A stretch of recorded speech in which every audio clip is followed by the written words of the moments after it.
If you need printing on garments, contact Ashman on 0417 819 736 from the White Roo Company. Enjoy the podcast.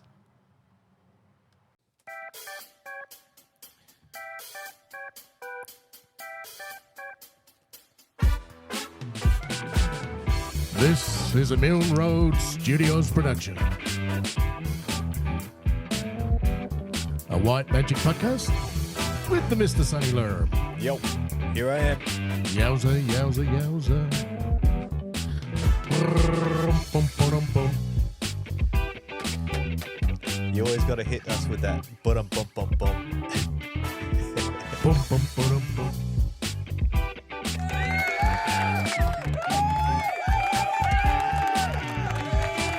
Hey, hey, hey, Mr. Sunny Lerm, it's Saturday. It's Saturday. I'm here. All right, you been working today? Been working and I'm glad that the week's over, for sure. Been a long week this week, Oh. hasn't it, eh? Oh, it's been a while since I've done a Saturday. Yes, So I've been trying to get out of the habit. it was rough, especially on this beautiful, beautiful fine day today. It's nice blue sky out there, isn't it? We're just looking out to the east here, and we've just had our first aeroplane go over just before. Prepare for landing. So, good to see you, bro. No, good. And it's good to crack open a beer after the day. Well, we've had a bit of a go on the half court. We've Yeah, we did play a bit of tennis. hit you know. 100 balls there, didn't we? We're getting into our Olympics, getting into the what everyone else is doing. It does make you feel good too, doesn't it, to move around? It's good to just throw it around before you have a nice cold Budweiser. We're on the Budweisers We're on the buddies this week. We are, and it's a lot different compared to the Westies. I don't fart as much on these either. No, So. that's good. That's good. The other red cans want to drag your Yeah. back of your tongue to your arsehole out, don't they? So, but no, we're on the US train this week. We're on the Budweisers, so they're nice to have something. They're nice different. and they're tasting good too. So Full of flavour, aren't they? They're Yeah. a good full flavour. you want a beer that tastes like beer. I don't like pissant, soft fucking beer. It's got to Yeah. have some Yeah. balls, otherwise Yeah, it's not beer. It's something else. that's right. And what does Who it made taste like? who made beer, fucking king? Yeah. Beer made fucking beer king. That's for all the Canadian club drinkers out there, mate. Oh, they only know. That's it. So busy week. We've both had a fair bit of journey this week, haven't we? Again, We travelled around a little bit. you were over Wallaroo yesterday, did you? Over Wallaroo, and the days before Wallaroo, which was the Friday, beautiful, perfect. We went to Victor Harbour, beautiful weather. Wallaroo Friday, shit, windy, rainy. Oh, it rained a little bit. When it blows, you really got to sit out the back, don't you? Like Yeah. it's no good when it's windy. And I've got this thing that's going on with my eyes that it just waters all the time. So it looks like I'm crying all the time. But Emotional with the wind. yeah, and then when the wind comes, the thing, it just looks like I'm crying. And it gives me a snotty nose as well. So I'm sniffling and it just looks and sounds like I'm crying. But no, I'm all right. I'm all right, guys. Thanks. And what about Terry? We've got a new nickname for him this week, haven't we? Yeah, the Bushman. The Bush Ranger. The Bush Ranger. That's the one. Bush Ranger Barch. So we'd like to thank Reese on that one. He's done all the artwork. Whenever we're feeling weak or sad, and the Bush Ranger's going to pull us up out of the dungeons and get us back on board. So we've got to get a doll made up for him, and we'll sit him on the table here somewhere. He is a hard-looking fella, and we will have him on so everyone can hear him and he can tell his story, I suppose, you know. His beard's looking good. We had a look at it Friday, didn't we? It is looking lovely. He didn't do what he usually does, which is what does he do? He combs it. I think he doesn't want me to say, but he's got a comb. A grooming kit. Yeah, he's got a grooming kit. He oils it and all that sort of stuff. He smells nice though. Ned Kelly would have had one too, mate. Ned Kelly would have had one.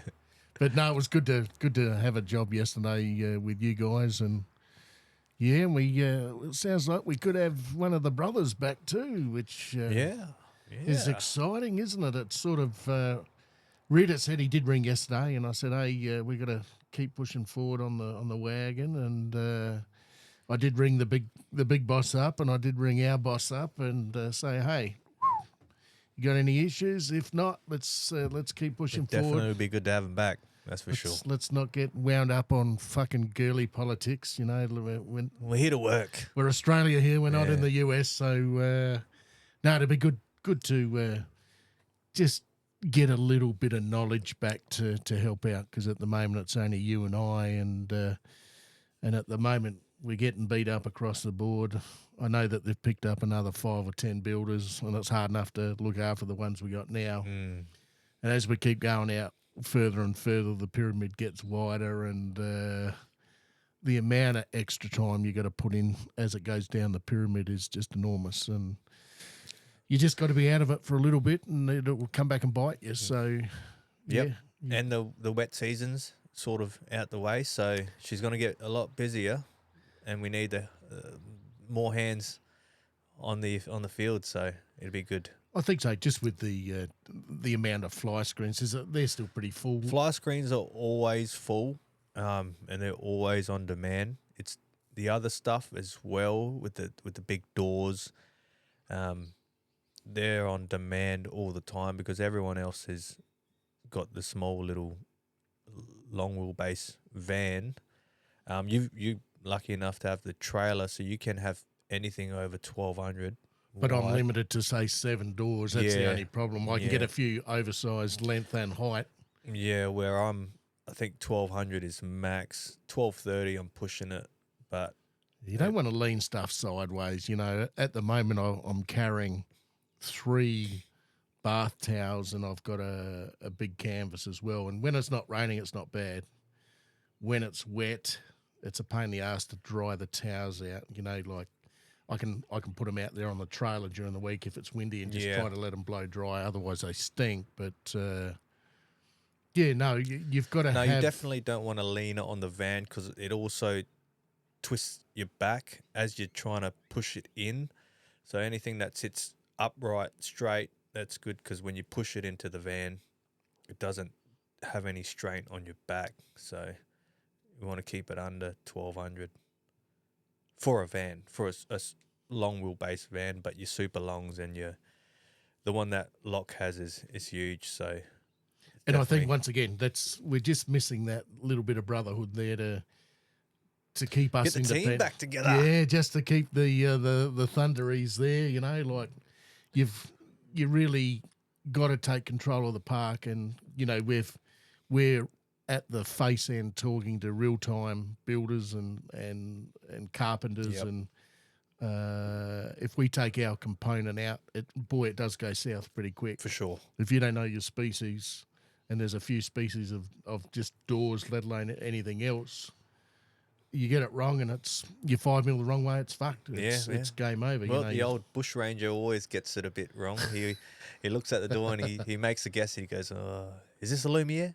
No, it's not. They all look quite similar in a way, but there's different steps to fitting them and installing them. So you'll have to get him on the Lumiere that the styles are thicker up against the Mac 10. yeah, The Mac 10's a bit more classical. Isn't I say to him, you just got to look at it, just stare at it, and suss it out and see what it looks like, and it looks different than everything else. So and your 900, interlockers. You got to grab your interlockers. Oh, he knows what Harley. they are. Yeah.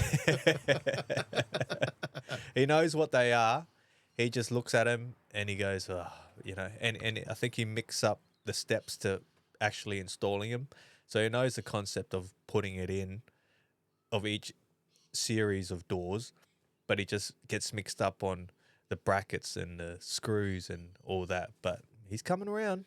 He's a good man. No, look, it takes 18 months to even get to base camp. You know, He does. He's a bit hard on himself because he doesn't quite know it yet. Yeah, he's very technical though, isn't he? He's very fussy, and you can't have two algos in the family. You can't have two people too pretty. Yeah, that's right. So you need one that takes authority and says, "That's enough.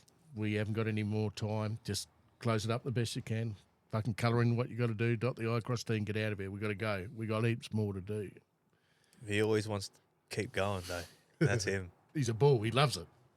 I say to him some weeks or some days, "Nah, that's it. We've had enough. We're going home." And he always convince me. He goes, "Oh, Bush Ranger barge. we can do one more, I reckon." Oh, all right, we'll do one more, and then we end up getting home at about 5 o'clock. So And what about, let's put a shout out to the fucking dickhead that actually stole 2 Commodores this week. yeah, For young Harley, he's lost 2 Commodores at 4 a.m. To you low-life scum, I'm going to put it out there because, he works hard for his money and well, that's right. for some prick to come along and take 2 cars while he's walking the dog at 4:30 before work, he's got the discipline, and some fucking crumpies come out there and obviously taken both the cars in his driveway. So Yeah, you grubs. you grubs, fuck you. We'll put that out this week for Harley because he's been punched this week. So the Brotherhood looks after the Brotherhood, and we're going to stand strong. That's it. It'll definitely bring you down. 2 cars in one go. And I know he's only bought the wife that one not long ago. Oh. So What was it? a VN. Sorry, a A VF. yeah, VF. Oh, the new one. Yeah, Yeah. the new one. I think it's Wow. a Club Sport or something. Yeah. Or his was a Club Sport, or both of them. I can't remember, but there's 100K there of cars gone, Yep. and they're probably now pulled apart and sprayed a different colour, and VIN numbers gone. And That's the thing with the Commodores. It's just there's so many here. You can take one, do all sorts to it. Obviously, you can't change the VIN number, but who's going to check? don't know who's going to buy it. Who's gonna buy it, What sort yeah. of scum steals stuff anyway? I mean, everything in that car is worth heaps. The kit, the body kit, the wheels, originals. If they're all originals, they don't make them here anymore. So they're definitely worth something in parts. That's why they're stealing it. Yeah, they're probably worth more because you can't sell the car on like it is because, No. as you said, the VIN number's still in there. So unless you change absolutely everything and you've got an illegal car, who's going to buy that anyway? That's right. So, yeah, big shout out to you fuckers out there. Bring them back or, Or drop them off somewhere smarten up. and make an anonymous phone call and say, I've seen 2 of these cars sitting over here on the side of the road. And Yeah. they might be, they might belong to someone. Yeah, there's your horn, scumbags. Fucking tidy up. This Fuck is you. Australia. We're feeling good on Saturdays now, aren't we? Work finished and, the UFO thing's still fairly quiet in America. You've still got the Trumpy thing going on, which will go right through to November, so that's taking up all the airwaves still. Ross Coulthard, I've seen a couple of programs during the week with him on there. He's had some more players on there that are just slowly, bit by bit, releasing more information. So it's going the right way, but it's still fairly quiet. But They're quiet in the US. the US. But here in Oz, what do we got? I mean, you touched base on it last podcast. Well, we should go there now, shouldn't we? Because last week or the week before, I was handed some photos from, we believe, Anzac Day at the memorial in the city there on North Terrace. There was a Kookaburra Interceptor, which was one of the Australian-made aircrafts that were made after the the bombing of Pearl Harbor in 1942, when the Americans still weren't in the World War at that stage, that the Australian government decided to build some aircraft to try to help protect our borders here, and that was called the Boomerang Interceptor. I think it was a 14-cylinder thing. It sounds real good. Sounds like a Formula I One. don't think it was a Spitfire. In the air. But it certainly, as we have been told, helps out with looking after the troops on the ground in regards to getting out in front and trying to tidy up the bad boys in front of them. Yep. Quick, agile little thing. But anyway, these photos came through, and we've got some pretty good photos. I won't say who gave them to us at this stage, but Sonny's had a look at them today, and they look. It's the first time I've seen them, and I was always, when I heard it, I was a bit skeptical as well. I thought, this must be something else flying around there. But looking at the photos today, it seems a bit strange.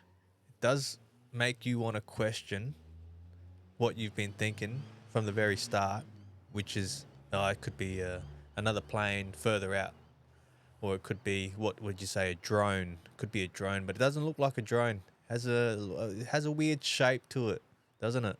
Sort of the Tic Tac look, yeah. Sort of the Tic Tac look, correct. It's more rounded and long cigar shape over look a traditional UFO, and a lot smaller. But what we've tried to bash around is that in that airspace with crowds and whatever underneath, or whether it flew 360 degrees from North Adelaide around to Unley and then back up through the west there and back around again. The discussions that we've had here was whether anyone else has got any footage of the Kookaburra. No, not Kookaburra. Well, the plane was flown for the first time. Boomerang. It was flown for the first time. So there's definitely other footage out there, pictures, videos, anything like that. We just want to get to the bottom of it and see if anyone else has any pictures or knows of anyone, because the person that is not the only one that's taken photos. There must be people out there that have filmed the boomerang there, the boomerang interceptor. Sorry, apologies if I got that wrong. Kookaburra, it's boomerang. Prepare for landing. There must be hundreds of people that have videoed this old Australian plane flying around at the same time. And clearly there is something in the air, and it's not just in the one spot. It has moved around to different angles, and obviously there must be people that have videoed it as well. And contact Ash on 0417 819 736 if you've got, or if you get to hear this podcast and you have got some footage of it.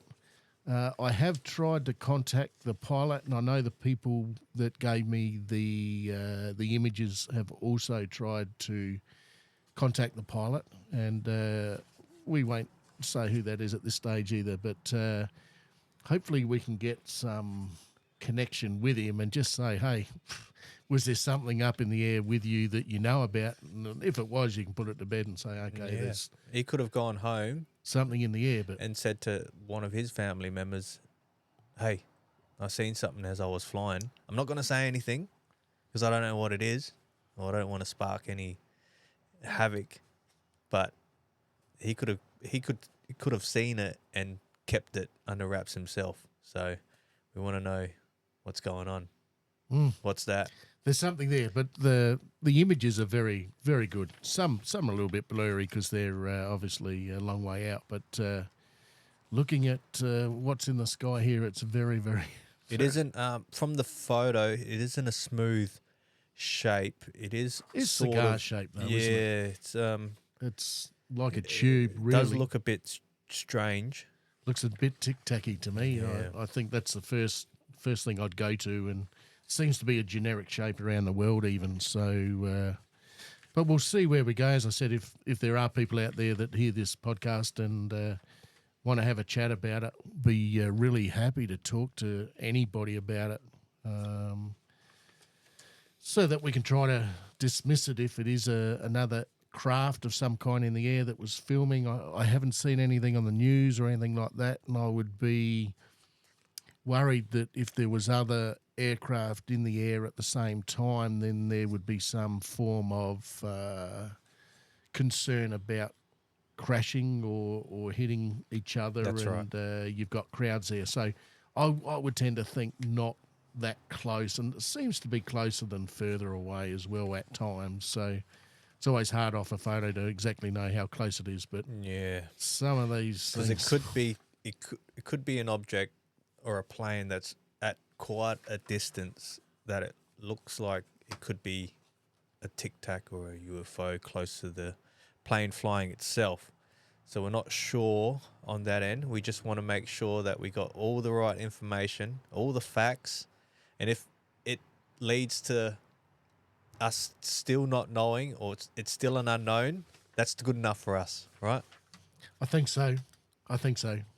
So we'll see where that one goes. We're right up on it at the moment. So whatever additional information that comes through, we can certainly push that out to the people. But we've been looking over quite a lot of the UFO sightings in Adelaide or South Australia as well, and Australia, and it looks like at this stage that the Australian DoD, the Department of Defence, has stopped any sort of records from the year 2000 onwards. So Yeah. I don't know where they've gone or Why would they stop? You know, the wording I'm hearing is that the the amount of sightings in Australia has diminished to the point where it doesn't need to be looked at anymore or investigated. So, But you did send me something, didn't you, during the week? Project 1947. I think you've got a couple of notes there of a few listings of the what is it, the sightings that's been going through, because we did talk last fortnight about 1990, 1992 or something like that. And what were they doing there? Because we spoke about a lady having a little sighting or that was an the encounter. Kelly Cahill one. Yeah, that's right. So we were talking about cross-checked. what was going on at that year. So in Project 1947, I've got a listing of 47 at Port Augusta. There were some railway workers obviously working up there, and there were 5 metallic objects seen up in that area, which and I believe the guy that's hooked in with the weather couldn't believe what he was seeing up there either. So that was someone from the government as well that saw it. So, but there's records right up until mid 1993, which was the Kelly Cahill one. That might have been one of the last ones that was actually documented. But it's funny, if you look at the dates, 19, 20, 21, 22 of January seem to be a real hit date. That's sort of, right. Every decade you seem to have another one that comes in around there. You got 22nd of January 1954, 3 people out at Gawler East see a white UFO overhead. And all of a sudden, this 1954, so 39, 45, that's 9 years after World War II, that there's a white UFO overhead, followed shortly after by a RAAF plane. Yeah, and these are calls from locals. Yeah, these are all documented. Yeah. That was the 22nd of January. You got the 19th of January, 1966, Tully, Queensland. A farmer saw a large saucer. You got the 20th of January 1988, which was the Knowles family crossing the Nullarbor. Remember that one? And they were coming from Perth to Melbourne, and there was an egg-shaped thing that had got onto their roof or something and lifted the car up, blown the tyre out. They'd got out of the car and hidden behind a bush, and this light was trying to find them. So there's another date. That's 20th of January again. The Westall, 1966, we went through that one last week with the school at Clayton, South Victoria, where all the kids saw it.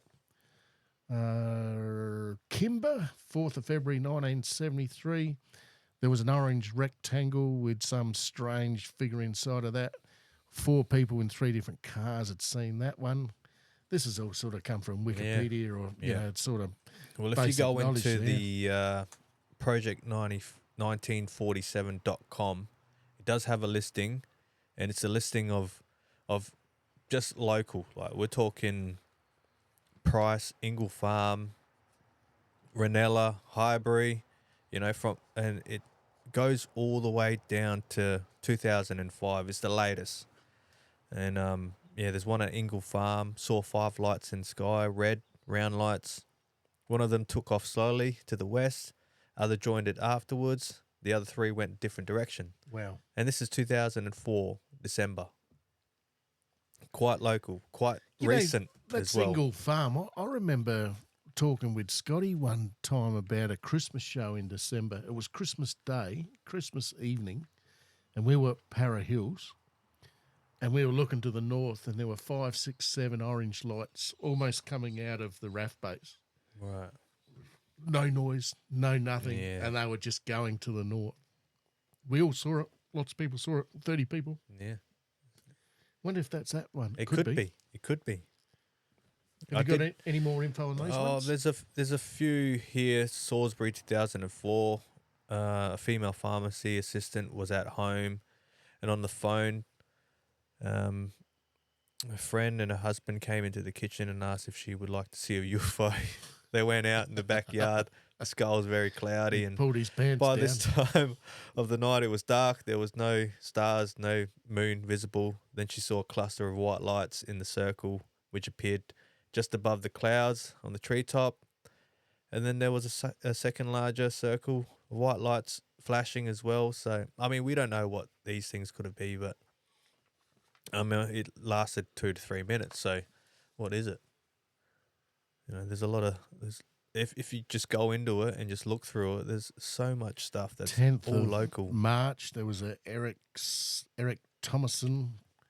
He's taken photographs of a craft at Maslin Beach. Maslins. So I assume the UFO was looking for wieners and boobies. So that's a strange one. Why? Why? Yeah, we'll stay away from Maslins, I think. So yeah, that's pretty amazing, isn't it? So, But there is a lot here. seems funny that they've backed off since 2000. There's Yeah. there's no real records of anything in Australia that you can quickly get to, I believe. A lot of stuff happens when So that's a bit crazy, isn't it? yeah. The US, obviously it happens a lot, you know, up there because I think over here there's a lot of bushland and there's a lot of spaces that aren't Utilised. polluted Yeah, by yeah. any form of light, so they'd be able to see so much more. But whether they ring up the authorities or something like that saying they've seen something, I don't know. It's funny, when we went to New Zealand, we were down on the South Island there, and we did a midnight sky tour, and they got these great big mics, great big telescopes, you know, huge ones. Yeah. And what they did show us is there are a lot of dead stars up there that you don't see by eye.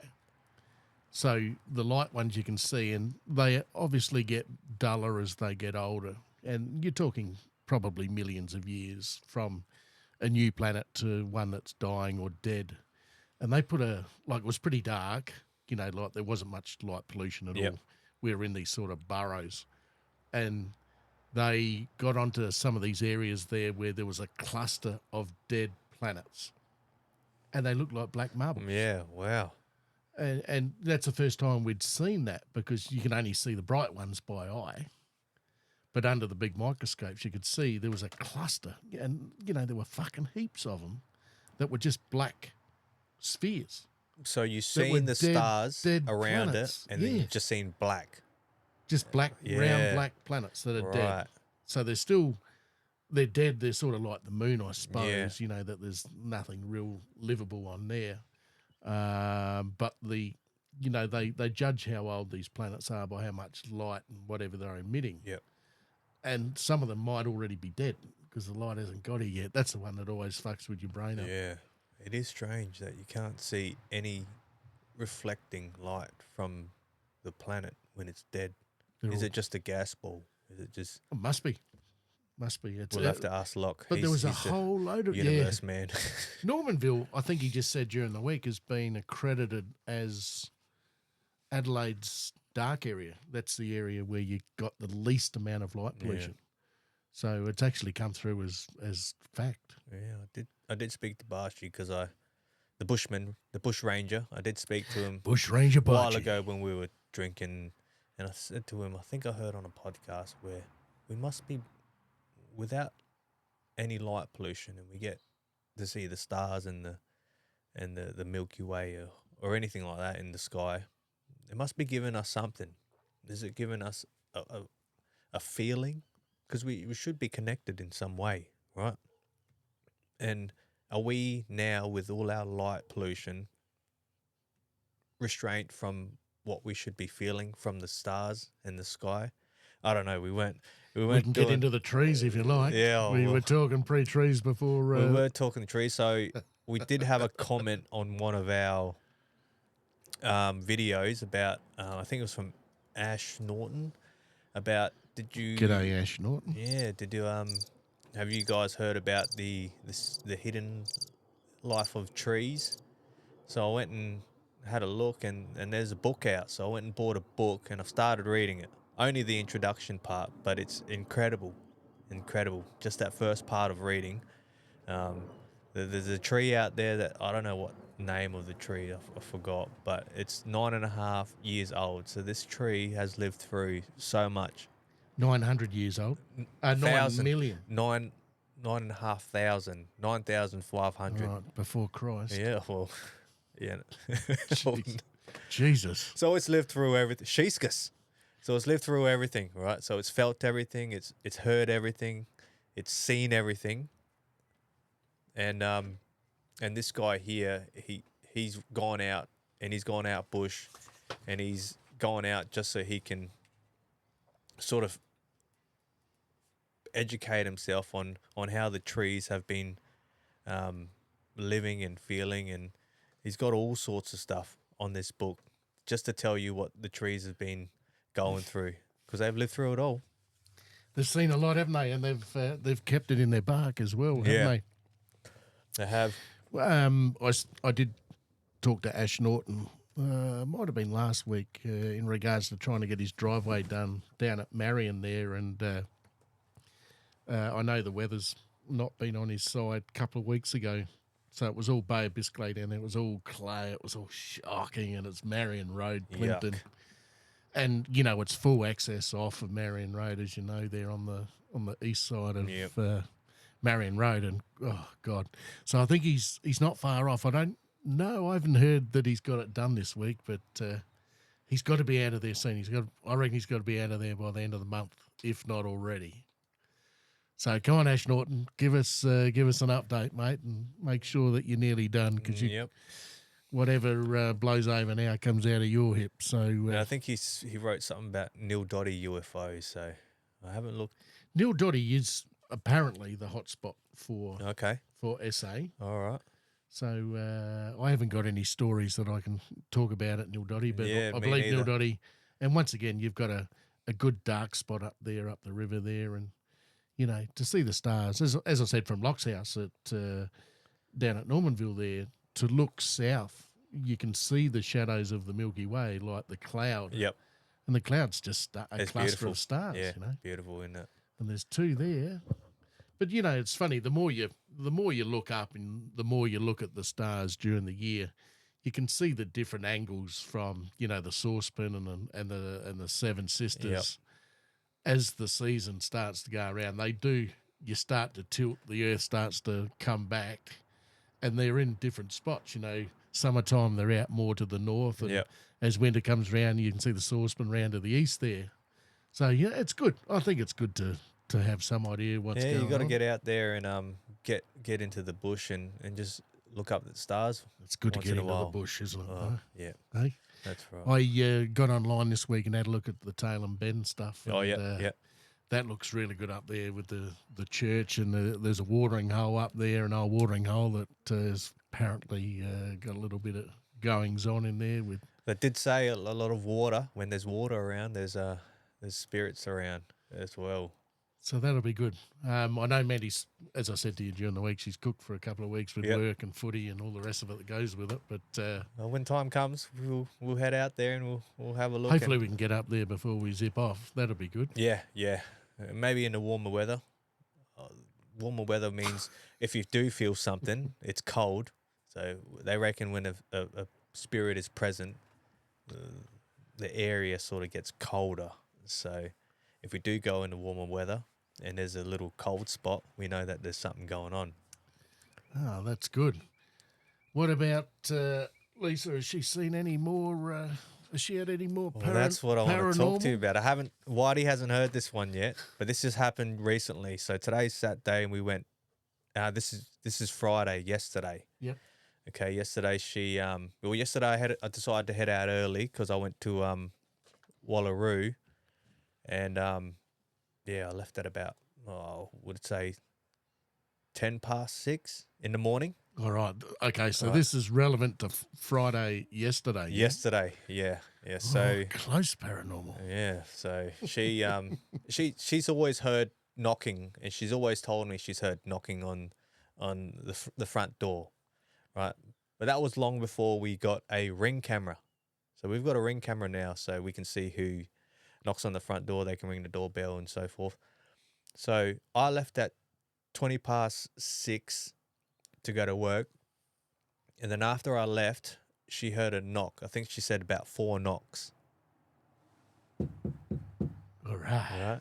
Now, at least it's not 3, because I think 3 is a devil's number. I think when you get 3 knocks. 1 and 2's yes and no, isn't it? Yeah. So lucky it was 4. I don't know if she knows exactly how much, but she heard 4 knocks, and then the dog.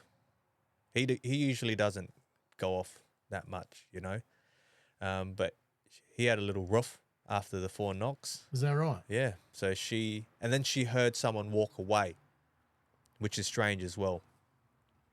So after she heard that whatever it is, walk away, she decided to go on the phone, because we've got the Ring app, which allows us to see who comes in and out, or who goes to our front yard, or if there's anything moving at the front, it captures that. I think it's about a minute or 30 seconds of whatever it is. And she looked through it, and all she seen was me heading out at 6:20, and then nothing else after that. All right. Yeah. And she's always heard knocks, so I don't know what it is. We don't know what it is. Could be something paranormal. It could be a glitch in the camera. Who knows?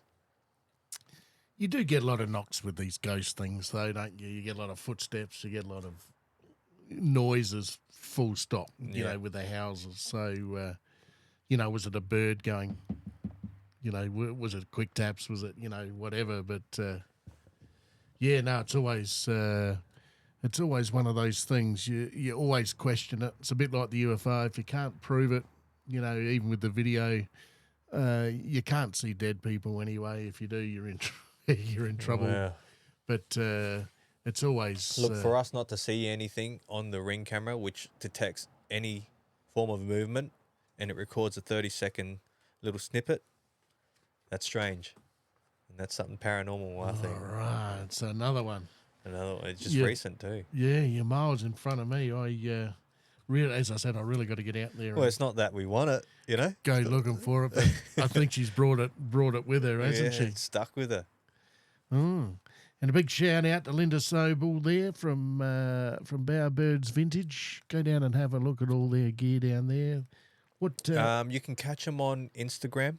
Yep. Bowerbirds Vintage, and they got a lot of vintage stuff. A lot of beautiful stuff down there. Go down and have a look, and go down and buy and have a look at it. It's good stuff. That's beautiful, and there's a lot of photos of all the vintage stuff. I think the daughter,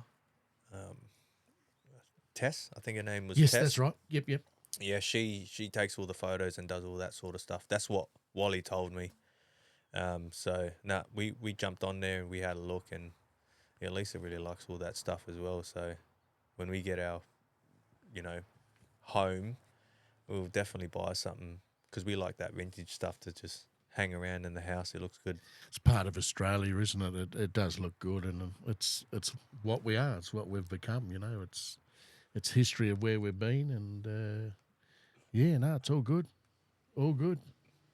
Yeah, have a look at it. Have a look at the Instagram. Again, what is it? Bowerbirds Vintage, and they generally have they post something up saying that they're open, and they're usually open maybe one day on the weekend or something like that, when they've gone out and they've collected enough stock that they put photos up, and then they'll do an opening, and then you can go down there and that's at Meadows, yeah. Make sure you got deep pocket. Meadows, Ashbourne. It's in between there, isn't it? Yeah, Ashbourne.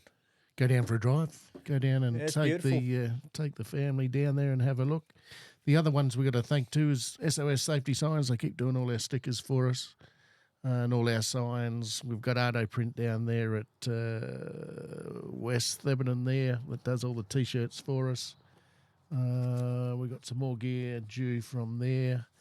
But at this stage, Mr. Sonny Lamb, I think we've probably exhausted this week again, and we'll keep everybody up to date in regards to the UFO thing. And we'll look more into it. As I said, if people do hear this podcast and they have got footage or need to go and have a look at their camera if they've taken footage from Anzac Day this year in the city there, have a look and see if you can find some sort of tic-tac looking arrow something that was around the boomerang interceptor, the old warplane that flew around early on. So, but there we go for this week, Sonny. We'll just have a bit of a chat about the mental health again, and that's it. We'll wind it up. Yep. Everyone out there, just keep an eye on your mental health and seek help if you need it. And there's lots of things out there that'll there's the helpline and everything like that, or a mate. You know, there's a lot of pressures in this world that we live in. So keep your head up and make sure you seek help if you're feeling down. Keep ringing your buddies and your girlfriends. So all good, Mr. Sunshine. We're a full episode 3 now down, and we'll wind it up for this week, and we'll be back in a couple. That's it. Thanks, guys. Thank you, Sonny. That's a bit of a blast, isn't it, on Saturday afternoon? Cheers. This has been a Mill Road Studios production. A White Magic podcast with the Mr. Sonny Lurum. Have a good weekend, mate. Thanks, mate. Cheers. See you guys. Catch you next week. Boom, boom.